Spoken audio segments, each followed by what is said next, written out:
nanginginig, ano? But anyway po, good morning. Good morning po sa ating lahat. Magandang umaga po sa ating lahat. Invite na bigat sa iyo aming kakabsat from La Union. Ilocano po yun. And in behalf of our elders from Gia La Union po and Pangasinan, we just want to congratulate Gia San Jacinto for your fourth year anniversary. Pagpakan po natin ang ating Panginoon.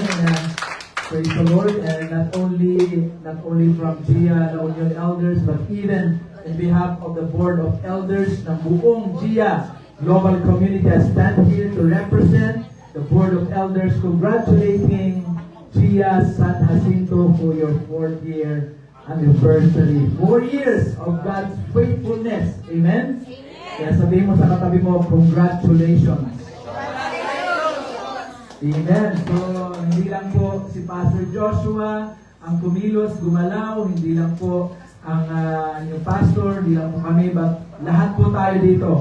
Nagtrabaho, nagkaisa, para marating po natin ito pong ginaroroonan po natin ngayon. Amen? And hindi dito nagtatapos ang katapatan ng Diyos. Hindi po nagtatapos ang misyon ng Panginoon at this 4th year, but we are believing that the Lord will continue on working. Amen? Kaya sabihin mo sa katabi mo, kayo humanda ka lang. Handa lang po tayo for what the Lord will be going to do for Gia San Jacinto.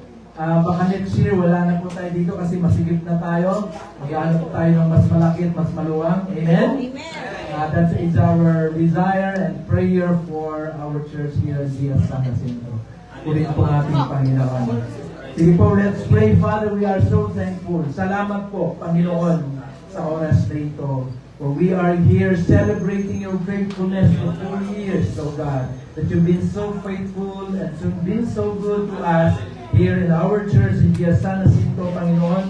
Being faithful to our pastors who you have used, Lord, to Panginoon, to establish this church, sa mga workers namin, mga leaders, and even members, Lord, who have given, Lord, their help, support, Panginoon, para po marating po namin ang tagumpay na ito.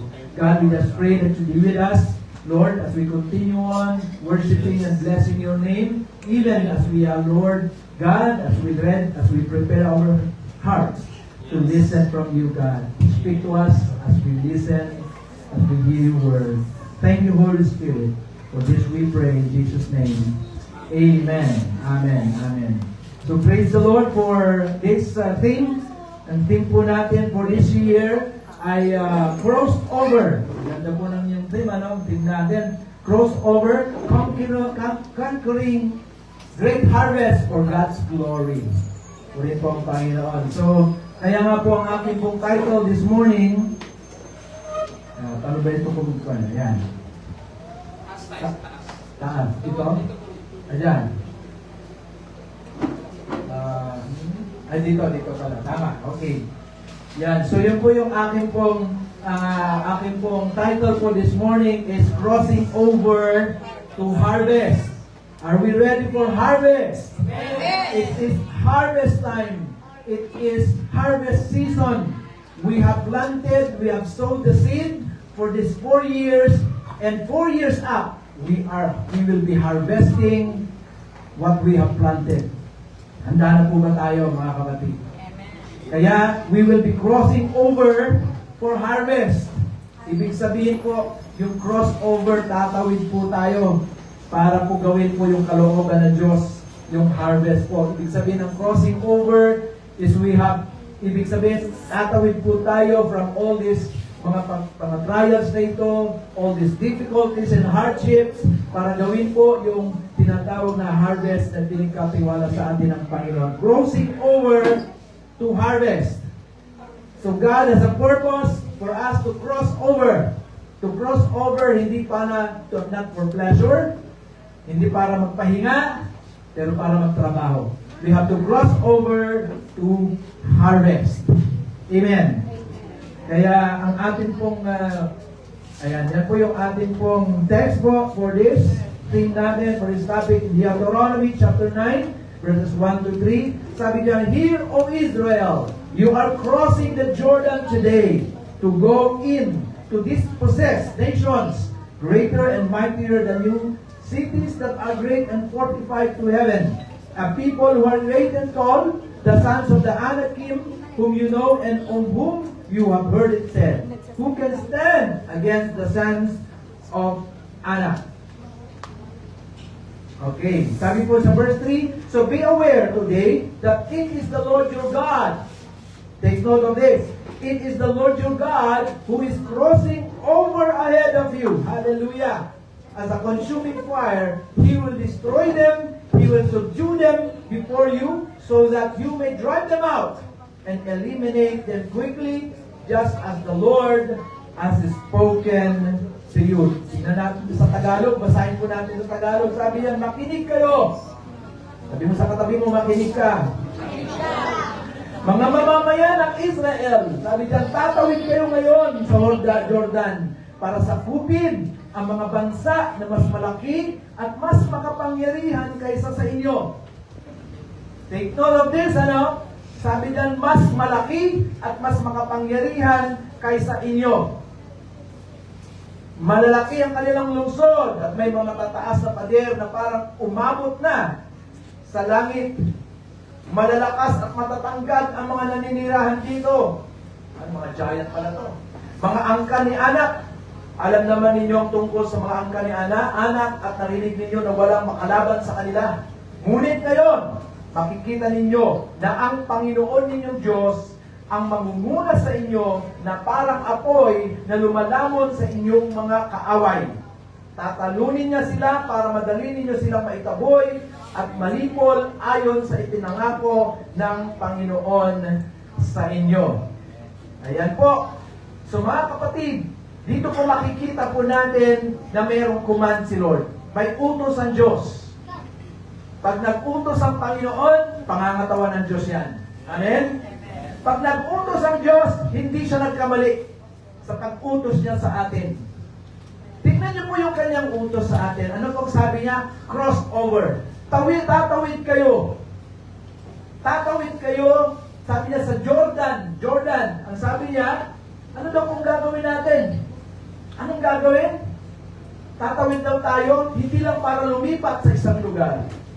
Tatawid tayo para hindi lang po magkaroon ng panibagong lugar tayo. Anong sabi niya? Tatawid tayo. Ano po yung purpose? Anong sabi ng Lord? Para daw sakupin. Hallelujah.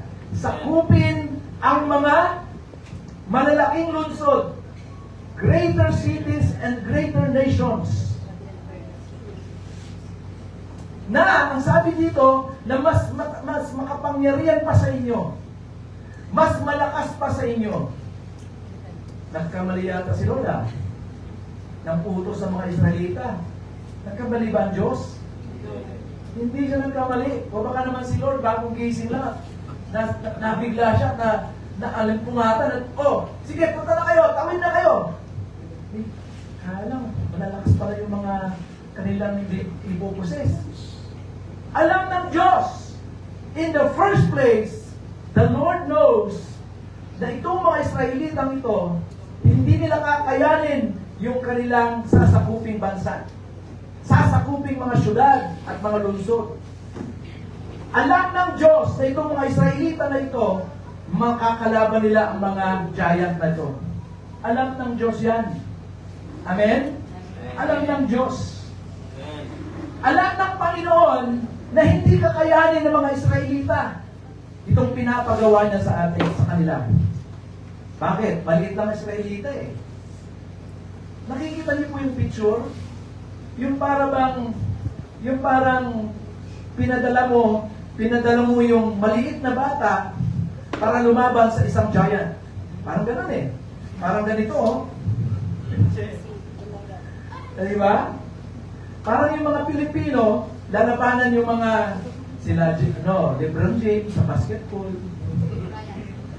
Sino pa ba? Stephen Curry.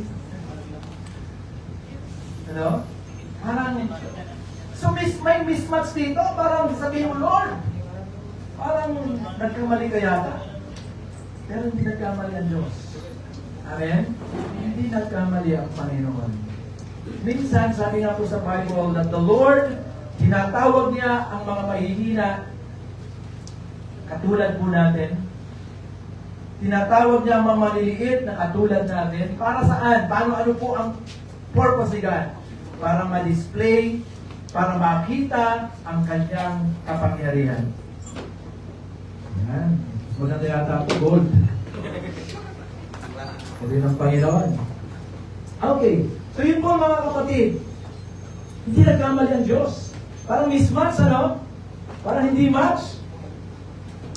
Pero alam po sabi niya sa huli, ito po yung verse 3, anong sabi niya?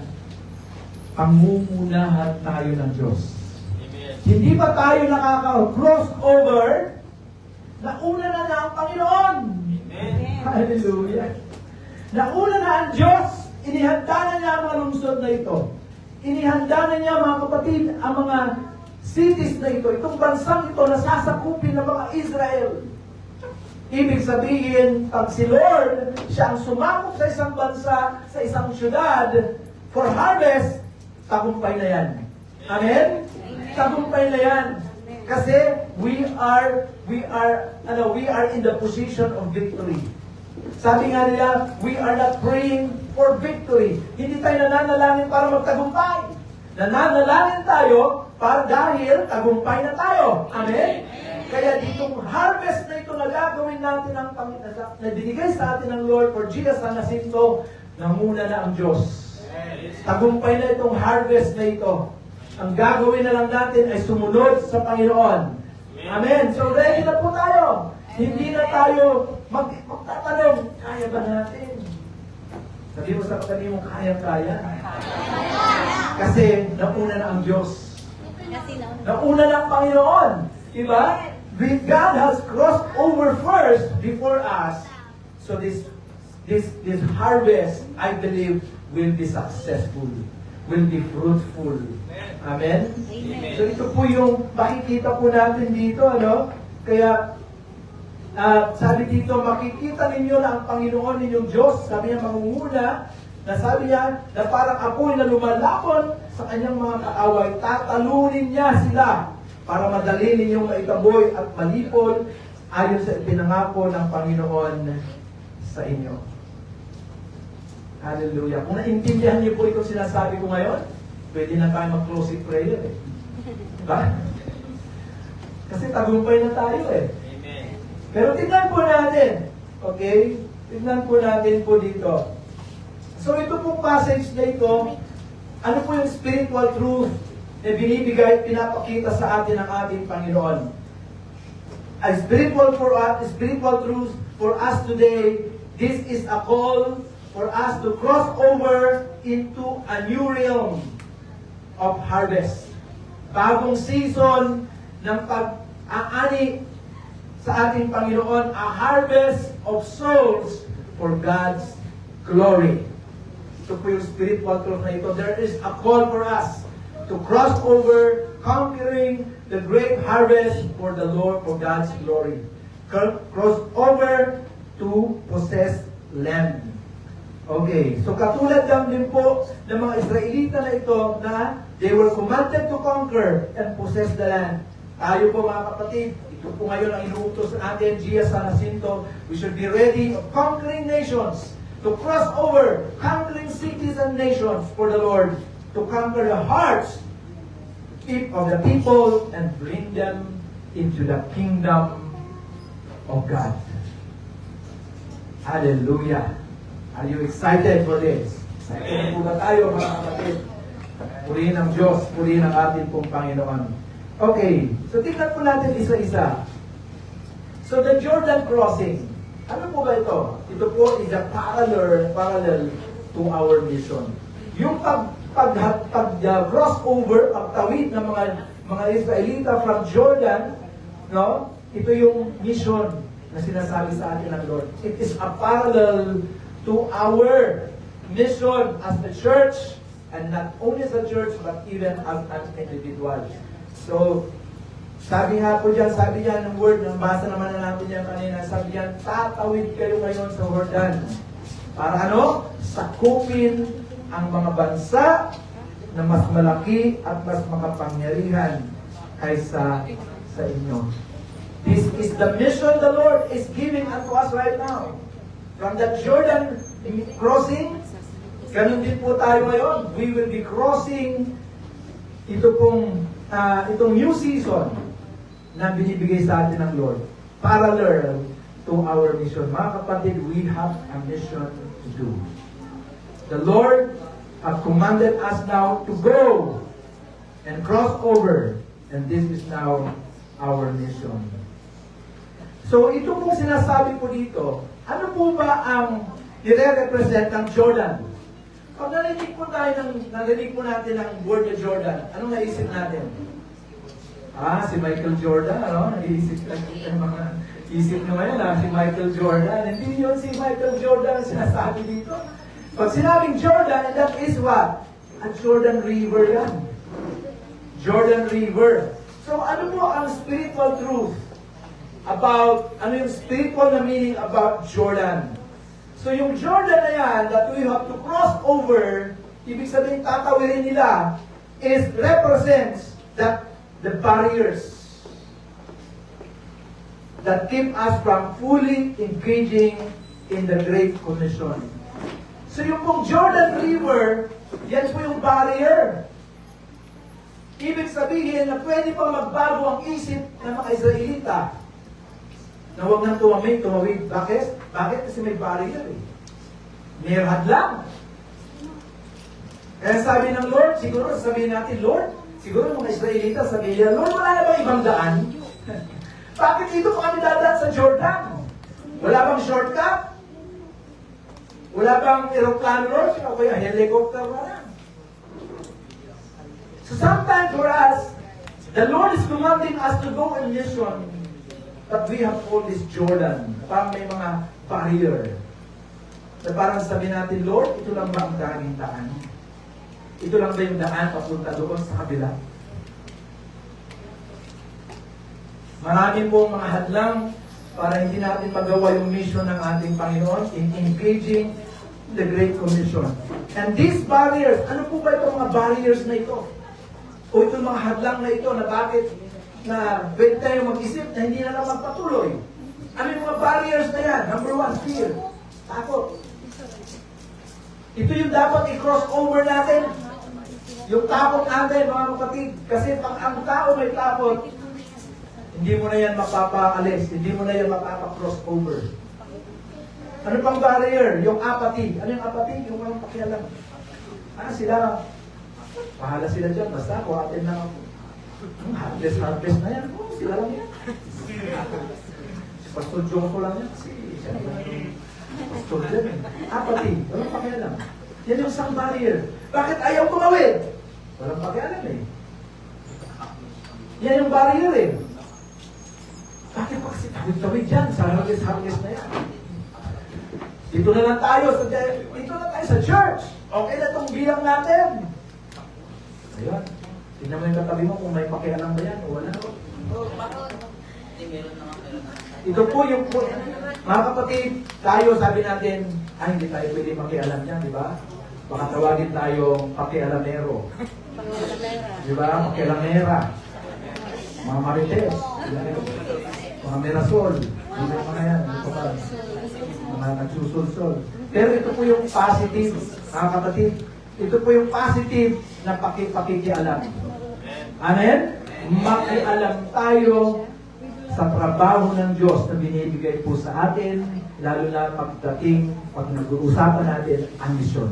Amen? Sabihin natin kay Pastor, Pastor Josh! Kasama ko dyan! Yes, amen! Pastor Josh, makikialam ako dyan! Amen! Pastor Josh, anong ulam mo? Okay ako dyan. Pastor Josh, pumunta ako dyan sa church! Anong ulam mo, Pastor?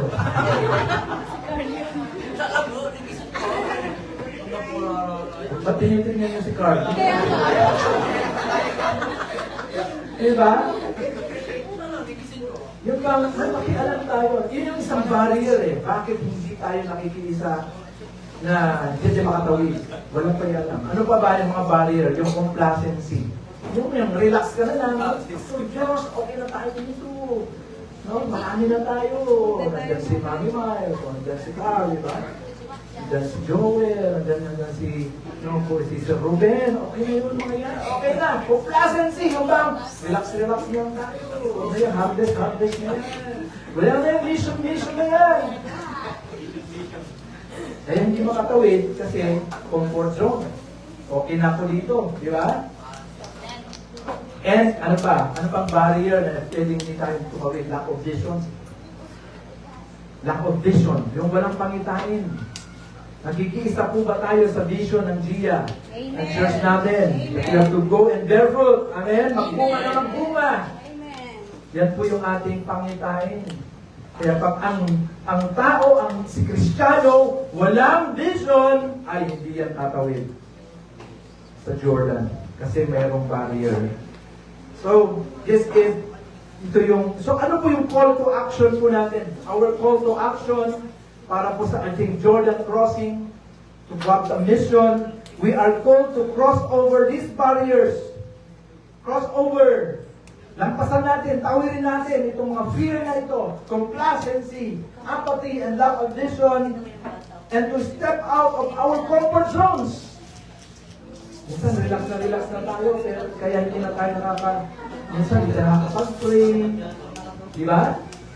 Hindi ka nakakapag-worship, nakakapag-devotion, kasi worship, because of our comfort zones. And we have to embrace, kapatid, dito pakinggan natin, we have to embrace yung vision or mission of reaching the lost. Mag-reach out tayo ng marami pang mga kaluluwa. Punuin natin ang langit! Amen! Punuin natin ang langit ng mga kaluluwa na magpupuri sa Diyos. Malapit nang dumating si Lord. This is our call of action. This is our Jordan crossing. Bakit tayo magpo-crossing? Para mag-reach out pa ng maraming mga kaluluwa. I have to cross over my Jordan. I have to cross over this barrier. Kasi gusto ko mag-reach out ang maraming kaluluwa. Gusto ko mong dalhin pa yung asawa ko, yung mga anak ko sa church, sa Panginoon. At marami pang mga kapitbahay.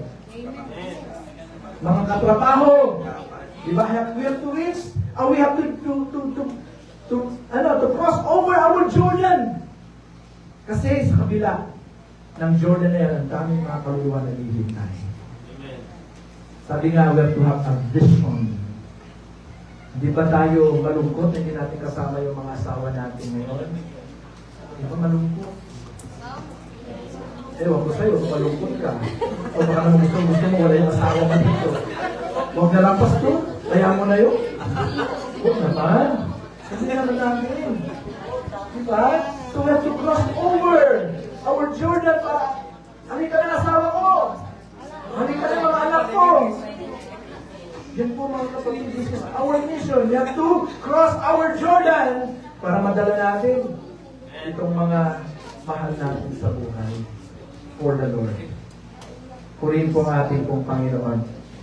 Okay, now in our crossing, aside from mga barriers na yan, sa first two, merong mga oppositions. May mga enemy. Alam niyo po ba, merong enemy sa harvest. Hindi madali mag-harvest. Hindi madali mag-reach out ng souls. Hindi madali ang pagtawid kasi may mga oppositions. May mga enemies. Merong mga hadlang sa'yo. Merong mga pipigil sa'yo. At magsasabi, huwag na. Huwag mo na ituloy yan. May kalaban. May enemy. May opposition. Pastor Diyos, huwag na yung harvest na yan. Kasi maraming opposition, maraming mga persecutions, maraming mag-i-stop sa'yo. Nung nag-uumpisa po tayo ng Jesus Alive sa La Union, siguro mga nag-1 year pa lang tayo and we are growing. For that year, 1 year pa lang GIA po sa San Fernando noon, 1 year, nag-grow po tayo. Alam niyo po ba, ang isang opposition, persecution, na binato sa amin, ang sabi ng mga pastor, Ay, huwag kayong matindihan sa Gia. Kulto yan. Eh, nag-uumpisa na kami umrangkada. Dumadami lang ang mga membro. Biglang narinig namin, sabihin nila, kulto yan. Kulto ang Gia. Oh, di ba? Kaya sabihin niyo po sa inyong mga sabihin, expect opposition. Expect opposition. At tulungan natin yung pastor natin. Kasi yung opposition na yan, lahat yan bato kay pastor. Eh dapat, Carl, alagaan mo si Pastor George. Kung kailangan mo ng massage, massage mo. Bayad. Okay, sabi kasi dito, yung Tororo niya, sabi dyan, verse 2, sabi dyan, no? Tingnan niyo po ang description ni God. Ha? Si God nang nag-describe yan, eh. Ano sabi niya? Malalakas. Matatanggal. Grabe, ah. Ang mga naninirahan dito sa inyong pupuntahan ninyo, yung ikakangker nyo ng mga syudad, yung inyong mga kukunin, ipoposes, yung harvest na pupuntahan nyo, ay may kalaban dyan. Malalakas, malalaki, mga angkan ni anak, o si Anakim. Pag sinabi po kasi mga anak, yan po, from the history, yan daw po yung angkan. Kasi di ba si Satanas, si Lucifer, nung angel pa si Satanas, ang pangalan po niya ay Lucifer, bright morning star. Ganda ng pangalan niya. Eh, nag-rebelde siya kay Lord. Nag-rebelde siya. Sabi po, from the history, kung iyon po yung tama, Kuya Josh, 1/3 of the angels kasama si Satanas, dinagsak ng Lord. Pinalaya si Lord sa kanyang kaharian. At alam niyo po ba kung saan pumunta ang mga anghel? Sila po ay nagbakasyon dito sa lupa. And because of that, itong mga anghel na ito, nagkaroon po sila ng mga nakipag-sex sila sa tao, human. At ang mga naging resulta ng mga angkan, yan ni Anakim, ay mga giants. Yan. Ituturo sa inyo yan ni Kuya Josh. Yan po yung a little history. Kaya may mga giants, may maki. 9-footer. Nakakita po kayo ng 9-footer dito sa Pilipinas? Wala pa, sa ibang bansa. Sino ba yung pinakamalaking fan? Yung parang Einstein? Basta 9 to 10, lumaki pa. So ganun daw po. Ang sabi po dyan yan, yung magiging kalaban ninyo. Kung ako siguro, yung pastor, nagkamali ka yata ng inutusan. Hindi yata Gia Santoyoto. Baka naman Gia Santos nando yun. Sabi natin, hindi nagkakamalian ito. Ito yung word para kay Pastor Joshua at alam ko ito yung para sa akin. Amen? Amen. Kaya sabi dito, may opposition. So in a harvest, we have to recognize our opposition. We have to identify our opposition. Ang hirap kumalaban sa taong hindi mo alam kung sino kalaban mo. Di ba? Amen? Amen. Hirap eh. Sino ba kalaban ko dito? Kaya tayo po, we have to discern. How to recognize our opposition. Ito nga po, So yung po mga Anakim na yan, kanina natin identify natin yung Jordan. Ngayon naman po yung mga anak na yan, o yung mga Anakim, o yung angkan, o lahi ni Anakim, represented, ito po yung mga obstacles that will stood in our way of the Israelite success. Halimbawa, nandiyan ka na, naikawin ko na, nakakawin ka na sa Jordan. First step, you have crossed over the Jordan. Ano sasabihin natin? Praise the Lord! Nakakawin na tayo! Tagumpay na! Kapatid, sorry. Sorry to say. Hindi pa eh. Meron pa tayong kakalabanin. Ano ba naman yan, Pastor? Hirap pala mag-harvest. natawid mo na yung Jordan, yung mga barriers na yan, pagdating mo doon sa kanila, ako, meron pa palang sasakupin. Meron palang mga kalaban, mga giants. Sino po dito may mga giants na hinaharap sa buhay? Salamat sa isang nagtaas. Hindi ka ate. Yung iba, gusto niyo mag-pray tayo ng giants niyo? Mga kapatid, marami pang giants tayo naharapin. Nung kinalaban po ni David, si giant, si Goliath, di ba? Kinalaban ni Haring David. Ano yung weapon? Ano yung armas lang ni David? Ano yung armas niya? Tirador. O ibig sabihin, ang kanyang ginamit lang dyan ay bato. Ano? Ang laki nun. Ang laki, Goliath niya eh. Dapat sword. Dapat pana. Dapat, bow and arrow. Dapat espada. Dapat yung malakas na, hindi eh, bato. Diba? So ano po sabi sa Bible? Ilang bato ang kinuha ni David? Isa. Hindi, ano po yung ilang po bato ang kinuha niya sa ilog? Sa Bible, sinabi, David, pick up 5 small stones. 5 bato. Nilagay niya sa kanyang lagayan ng kanyang bala. Tanong, bakit 5? Bakit ate 5? Walang pananampalataya si David. Walang faith kasi 5 eh. Pero sa 5 na yon, ilan pong bato ang nagamit ni David? Isa lang, di ba? Ano yung 4? Sayang naman yung 4. Bakit? Ano po ang purpose ni David? Kasi nag-reserve si David ng 4 pa kasi may 4 pa siyang haharapin na Goliath sa kanyang buhay. So ano ibig sabihin? Mga kapatid, we have to be ready. We have to be ready for a lot of giants. Marami pong mga giants tayong haharapin sa buhay. We have to recognize our opposition. Tagumpay tayo dito ngayon, meron ulit. Amen? Habang nabubuhay tayo sa mundong ito, especially in the mission of the Lord. In harvest, kapatid, marami tayong opposition sa harapin. Kaya, let us be ready. Kumanda po tayo. So ito pong Anakim na ito, they were a symbol of the challenges at mga opposition na ating pong haharapin. So yung pong mga spiritual Anakim natin, yung ating personal na Anakim, in our mission to harvest souls, we too face ito yung mga kaaway natin. Ano po yung mga kaaway natin? Mga personal nating kaaway? Una ay yung spiritual darkness. There will be spiritual darkness who will oppose us, who will hinder us, no? Who will stop us. Ano itong mga spiritual darkness na ito?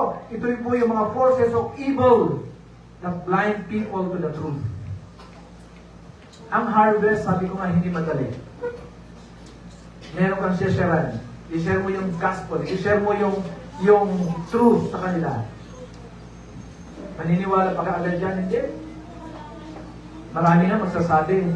Yung mga kwento nila, Pastor Tony doon sa Katagalugan, sasabihin nila, tatanggapin ko lang yung Jesus na sinasabi mo ngayon kung merong buwan-buwan na babagsak na isang sakong bigas dito sa aking bahay. Ganun ba? Ganun, kasi blinded sila ng forces of evil. Kaya hindi madali. Hindi madali na mag-share ka dyan sa street. Yung iba, ano ba yan? Ano ba yan? Ingay-ingay naman yan. Ano ba yan? I-praise na yan. Ano ba yung sinasabi niya? Jesus? Ganyan sila. Bakit? Ito yung isang kalaban natin, spiritual darkness. Hindi po kaagad-agad maniniwala ang mga tao. But we have to pray for these people. Ano pa? Yung mga cultural resistance. Buti nga tayo, mga kapatid, mapalad tayo dito sa Pilipinas. Hindi pinagbabawal ang Biblia. Hindi pinagbabawal na mag-share ka about Jesus. Hindi pinagbabawal dito na mag-pray ka in the public. Punta ka sa China. Patago lahat yan. Sino gustong pumunta ng China dyan? Si Carl daw, Carl. Pumunta ka sa Saudi. Bawal. Hindi ka pwedeng mag-share ka lang or about Jesus. Kakwentuhan ko po yung dating OM director. Bumisita po sa akin o yung Operation Mobilization. Sila po yung pumahawak po ng sinuna po dito nakapunta ng Dulos Hope sa barko. Yan po yung mission ship. Lahat po ng karga niyan mga missionaries na nagdadala ng pag-ibig ni Kristo sa bawat mga bansa. Kausap ko po yung OM director, dating director. Sabi niya, napunta raw sila ng Malaysia. Punta sila ng Malaysia. Alam niyo po ang sinabi daw ng Panyon, bawal mag-share about Jesus. Yun po yung panayagan sila. O sige, punta kayo dito sa amin. Pero you don't have to evangelize our people. Yan. Buti tayo. Yun yung isang yung resistance. Cultural resistance. Kaya mga kapatid, habang dito sa Pilipinas, inaalaw pa tayo mag-share. Sige lang, share po tayo. Amen? Evangelize tayo. Sumigaw tayo sa street. Evangelize. Share the gospel, share Jesus. Ano pa? Ayun, ano pang mga anakim? Ano pa yung mga opposition na meron tayo? Ito yung tinatawag natin mga personal struggles. May mga personal struggles tayo. Bakit hindi tayo makapag-evangelize? Bakit hindi tayo makapag-harvest? Bakit? Kasi may doubts tayo. Yun. Doubts. Nabanggit na natin yung fear. Ano pa? Insecurity. Ano yung sabihin ng insecurities? Sabihin ni Lord, nakasakay ka sa bus. Sabihin, Carl, tumayo ka na dyan, Carl. Mag-preach ka na ng gospel. Lord, bago pa lang po ako, Lord eh. Saka bagong gupit ako, Lord. Ako pwede. Insecurity. Lord, nahihiya ako eh. Lord, baka pag nag-share ako, baka sundukin ako nito eh.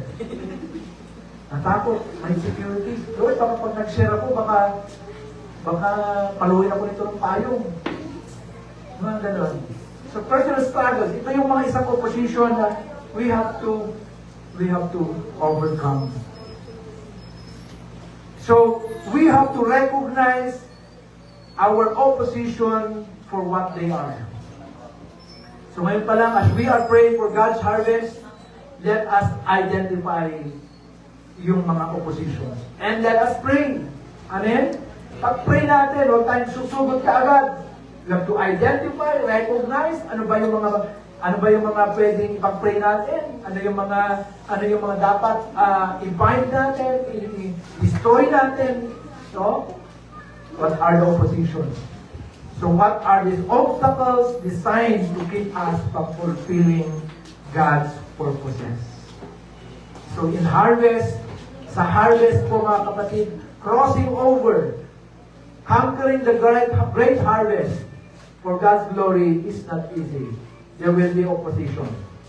Kaya nga po, mag-prepare lang po tayo. Let us just prepare. And lastly po, mga kapatid, dito po tayo magtatapos. Lastly, the promise of victory. There is God's promise for victory. Ano yun? Yung kanyang kapangyarihan. Though we have this opposition, though we have this barrier, but we have the power of the living God. Amen? This is the promise of victory. Kaya nasabi ko po kanina, we will be crossing over not to have victory. We will be crossing over kasi, tagumpay na tayo. To claim the victory na pinagtagumpayan ng Lord. Kasi sabi dyan sa verse 3, ano pong sabi niya sa verse 3? Pinamunahan na tayo ng Lord. Nauna na ang Panginoon. Hallelujah. Kinangker na niya itong syudad na ito. Kinangker na niya itong city na ito. Panalo na tayo kahit may mga anakin dyan. May mga giant dyan, malalakas, matatangkad sila. Pero pinagtagumpayan na ng Lord yan. Kaya tayo, tatawid tayo not to have victory, but because we are victorious. Amen? Amen po ba mga kapatid? Kaya ito po, sama-sama tayong tatawid para i-claim yung inheritance natin. God to receive The promise of God's victory over us. Purihin ang Panginoon, the Lord is with us.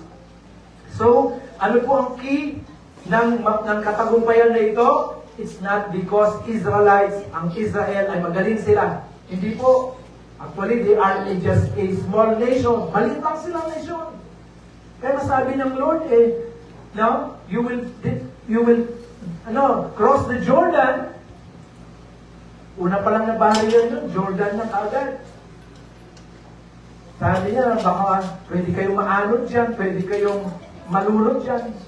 Tapos, pagdating nyo doon, meron pang anakin. Matatanggal sila. Marami silang mga weapon. Pero ang sabi ng Lord, it's not your strength. It's not your power. It's not you, but me, says the Lord. And this is also the promise of God to Gia San Jacinto. It's not us, but it's the Lord. Amen? Gawin lang natin yung pinapagawa sa atin ng Lord. Gawin lang natin yung part natin, and God will do His part. And of course, the bottom line is, it's not our strength, but God's power. God's strength. It is with us. So mga kapatid, He promised us to go before us as a consuming fire. Sabi nga po dyan, destroying all our enemies and ensuring our success. Huwag tayo matakot. Kasi ang Diyos, kasama natin as a consuming fire. So God's power in the harvest. The Lord will display His power in the harvest. So the same promises applies for us today. Kung ano yung pinangako ng Lord dyan sa mga Israelita, the same promise na pinangako niya po sa atin dito as we cross over the Jordan to that harvest, to go with that harvest. Sabihin mo sa katabi mo, hindi ka nag-iisa. Hindi tayo nag-iisa, mga kapatid. We have God in this harvest. To conquer with this harvest, we are not alone. The God who is mighty, the God who is so powerful, is with us in this harvest. God Himself will go before us. God will empower us with His Spirit, and God will open more doors of opportunities. Kaya, hindi lang tayo maghahanda dahil sa kalaban meron. Maghahanda rin po tayo sa tagumpay na ating po matatanggap. Amen? Are we ready for that victory? Amen. Are we ready for that harvest? Amen. Are we ready for more souls to come in this church? Dapat handa po tayo. We are praying. We are praying and praying for that we will reach more souls. Handa na po ba ang church? Amen. Handa na po ba ang pangalagaan ng mga simba? Kasi, di ba? Nag-pray na tayo, Lord. Praying more souls, Lord, sa church. Si Lord, tinuno ng church. Baka naman, hindi tayo handa. At baka naman, walang nangangalaga. Si pastor lang. Si pastor, no, everyday, nagpupunta, Bible study doon, sa Bible study dyan, bisita doon. Ako, nasaan na si brother? Nasaan na si sister na nagsasabing, ako mo dyan, kasama mo dyan, pastor! Nung dumami na, ang dami ng mga souls, ang dami na! Nasaan na si sister? Na nangako. Pastor, busy eh. Nasaan na si brother ko na nangako? Pastor, daming assignment, daming project. Oh? Diba? We have to be ready. Amen? Ready din po tayo sa success. Yung victory that the Lord will give to us. Ready dapat ang church. Ready po tayo na pag dinagsa tayo ng maraming mga kaluluwa dito, maraming mga tao po dito, dumil-attend, handa tayo. Sige, pastor, paghahati-hatian natin. Sige, pastor, akin na yung mga nanay. Diba?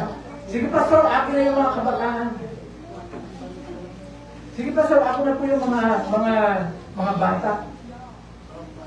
You have to be ready din po for the harvest because we believe the Lord will open doors of opportunities, mga kapatid. Kaya, this is our time to participate in the harvest, to reap souls for God's glory. As I conclude, mga kapatid, this morning, as I close, I want to challenge everyone. Deuteronomy chapter 9 verses 1 to 3, hindi lang po ito para sa mga Israelites. This is for us. Amen? Ang sinin po natin ito, ang verse na ito, dahil ito yung sa atin. So Deuteronomy chapter 9 verses 1 to 3, this is a call to action. Lahat po tayo dito. This is a call to action. Anong gagawin? A call to cross over into a new realm of harvest. Katulad po ng mga Israelita, they are called to conquer the promised land. Kapatid, we are called, tayo tinawag, to conquer the hearts of the people. Kaya kahit saan ka mga punta, kahit si Ate Miles nandun sa mga aldan, ayun, dinala ka doon ng Lord para to conquer mga aldan. Galin mo dito ang mga aldan, Ate Miles. Lahat, so nag-worry ko. Ayan, mga aldan, dalhin natin dito. O kaya, dalhin din natin yung church doon. Baka magkaroon tayo ng church sa mga aldan. Pwede. Sabi kaya, we have to conquer, we have to conquer every one of us here. Let us not be intimidated. Amen? Let us not be intimidated with this Anakim, with this Jordan crossing we face, but let us trust the power of God because the Lord is with us. Amen? We are not alone. So mga kapatid, another is the harvest is plentiful. Ang harvest po ay ready na. Plentiful, napakarami po. Pero ang laborers are few. Kasama ka ba namin? Are you with us in this harvest? Amen? So let us answer the call and we have to engage in the great harvest of souls. We have to cross over to conquer cities and nations and people's hearts for the Lord, for the glory of God. Kaya ito po mga kapatid, ito po yung ating mga call to action. We have to identify our Jordan. Ano yung mga pride? Ano yung mga barriers na naghahalang sa akin? Para mag-engage sa Great Commission o sa harvest. Ano yung mga anakim na ito na pwede mo madlang sa akin? And then, one call to action is to commit. Let us commit to the harvest. How will you actively participate in the great harvest of souls? Ano yung part? Mag-isip ka na, mag-pray ka na, Lord, gusto ko pong makipag-operate, gusto kong mag-participate sa harvest na gagawin po ng church namin. Lord, ano po ang part ko? Ano yung gagawin ko, Lord? Ano yung gift na binigay mo sa akin? Mag-pray ka ba? Oh, you can pray. You can give. You can go with, and you can share your faith with someone every day sa buhay natin. Amen? So mga kapatid, another year to come. And we are praying and we will pray for more souls to come. Amen? Habang nandito pa tayo, kapatid, malapit ang dumating si Lord. Bigyan natin ang priority ang harvest to fulfill the Great Commission. Let us pray. Manalangin po tayo. Thank you, Lord Jesus. Hallelujah. Oh, we worship you, Father. We bless your name.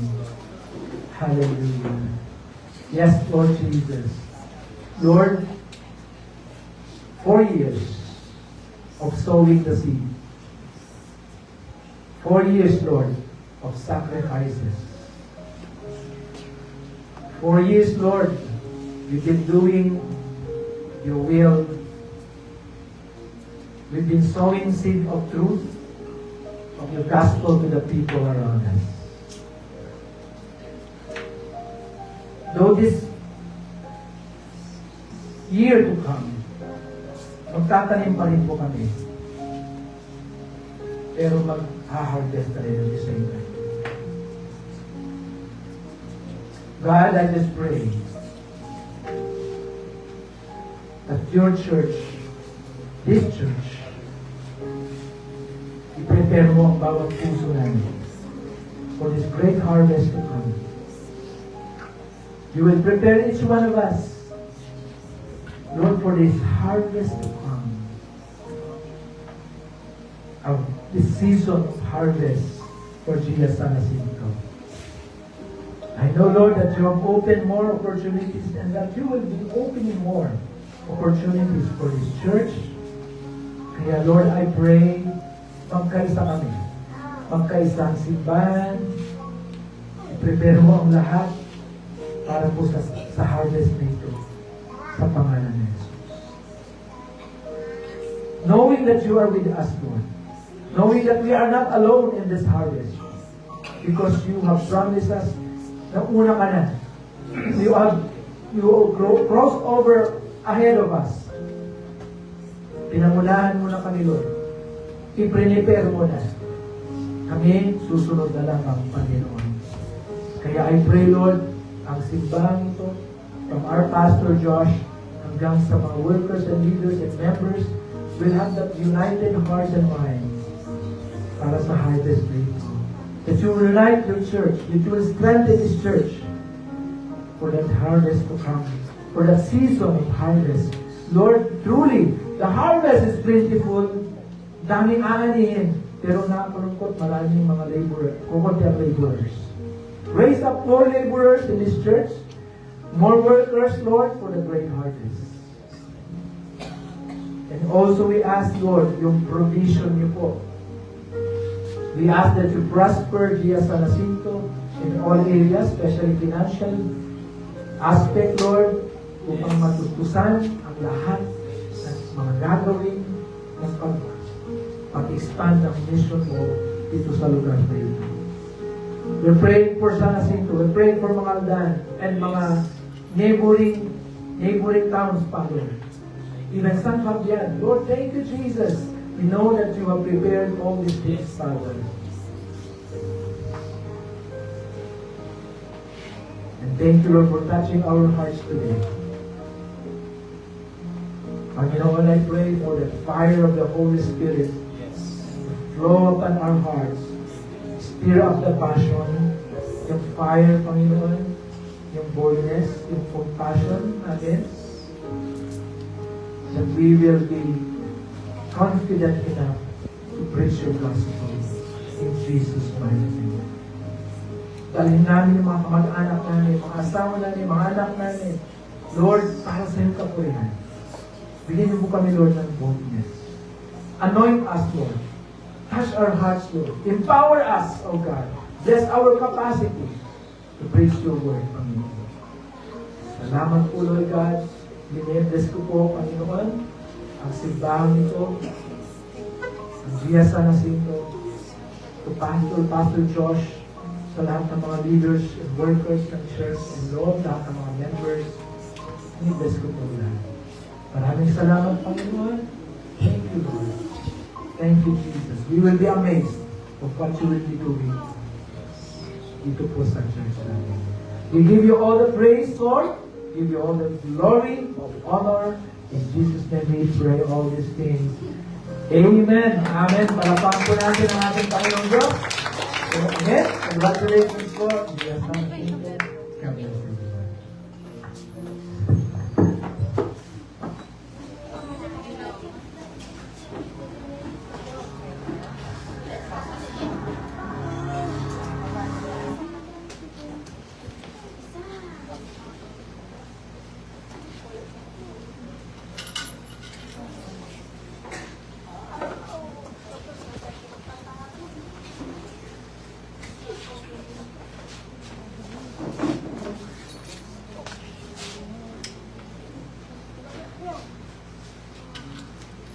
Amen. Hallelujah.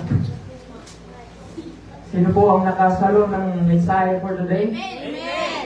Alam niyo po, napakagandang mensahe po ito to cross over. Pero mas lalo po natin titignan yung sinasabi po ng Psalms 124 verse 8. Na sinasabi niya po doon na in His name, no, the Lord will save us. Sa pangalan ni Jesus, siya po yung kasama po natin sa mission po na ito. Sa pangalan ni Jesus, na kahit anong problema, ano po yung mga pinagdaraanan po natin, ito po yung nagdedeklara tayo ng victorious work ni Jesus sa atin. And sinasabi po sa John chapter 16 na Jesus has overcome the world. And yung ibinibigay niya po sa atin sa John 14:27 na yung kapayapaan na nagmumula sa Kanya, ibinibigay niya po sa bawat isa po sa atin. At yung kapayapaan po na yon na siyang nagbibigay po sa atin na tayo po ay iniingatan po niya. Kaya sa pangalan ni Jesus, tayo po ay magdedeklara at sa pangalan ni Jesus, naniniwala po tayo na lahat ng mga kaaway na nandoon sa pupuntahan natin, anumang kaaway na meron ka, anumang problema na meron ka, sabi nga sa Deuteronomy chapter 9 verse 3, nauna na ang Panginoon para ilaban ka. Nauna na ang Panginoon at siya na yung gumawa ng kaparaanan, pero isa lang ang nire-require ng Panginoon. We need to obey to go. We need to obey what things need to be obeyed. At yung banal na spirito na siyang gumagabay po sa atin, siya yung nagtuturo po sa atin ng katotohanan. At siya po yung nagbibigay po sa atin na tayo po mismo nagre-remind sa kanyang mga salita na kahit tayo'y natatakot, na kahit tayo po ay maraming oposisyon, pero mas malakas pa rin ang Diyos na meron po tayo. Yung pinaglilingkuran po natin ay kailanman hindi po siya magpapabaya sa atin. Amen? Amen. Hallelujah. So, yun po ang mensahe ng ating Panginoon, crossover. At napakaganda na sama-sama po tayo, mga kapatid, tulong-tulong sa pagsulong sa kaharian ng Diyos. Hindi lang po ako, kasi hindi ko po talaga kaya mag-isa. Andyan po kayo. Kayo po'y tinawag ng Panginoon, hindi po ako tumawag po sa inyo. Na-evangelize kayo, pero in-appoint kayo ng Panginoon. Kayo yung pinili niya. At ang Diyos po mismo ang siyang kumikilos po sa atin. So, right now, saan po yung mga worship team po natin?